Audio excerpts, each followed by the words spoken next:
think I want to be a peacemaker. Look at that pie. Can I have a piece?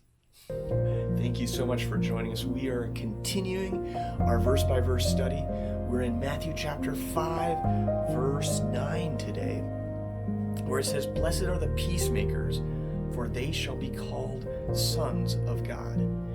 So when we think of peacemakers, my mind goes back many years ago.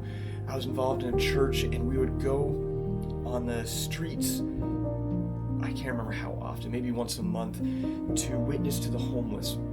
And they would line up in a line to get into the homeless shelter, someplace to sleep.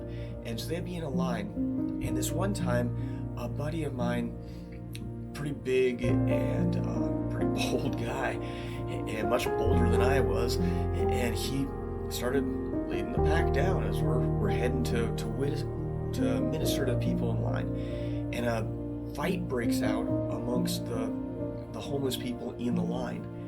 And my mind's like, oh, maybe we can kind of go around this and don't have to get involved. And my buddy Mike, he's like, he doesn't even say a word. He marches right into the middle of this fight. And he shoves one of the guys off. He doesn't know what's going to happen behind him because the other guy's going to get up and want to hit him. And then a lot of the homeless people, they start pulling other people off. The fight stops. Peace broke out because this man of peace, this Christian, walked in the middle and tried to bring peace to a not peaceful situation. And I was like, wow,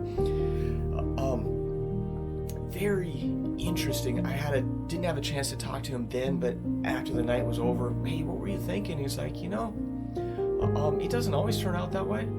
I've taken hits for the Lord with doing things like that, but we're called to be peacemakers. And so that's what I was doing. It's like, wow, this is a huge part of it. We should be bringing, as Christians, we should be bringing peace to crazy times. When we think of all of the craziness happening right now in the world around us and in your life and in my life, how can we have peace?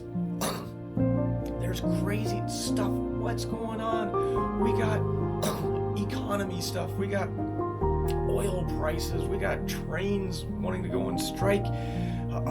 We got all of this stuff. And we're like, what should we be doing? What does God want us to be doing? Well, He wants us to have peace. Peace with Him. Peace because of Him. So the other side to this peacemaker type thing, Paul, when he wrote his letters, he always would say grace and peace. Now, the first step of this is grace, where we are getting a gift we don't deserve. It's the gift of salvation.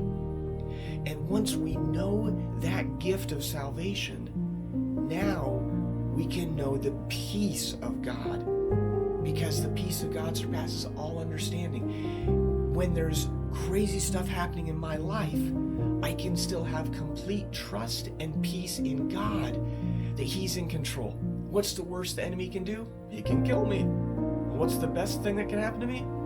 I can die and go to heaven. So the peace can come upon me because I don't have to be worried of what the enemy might do.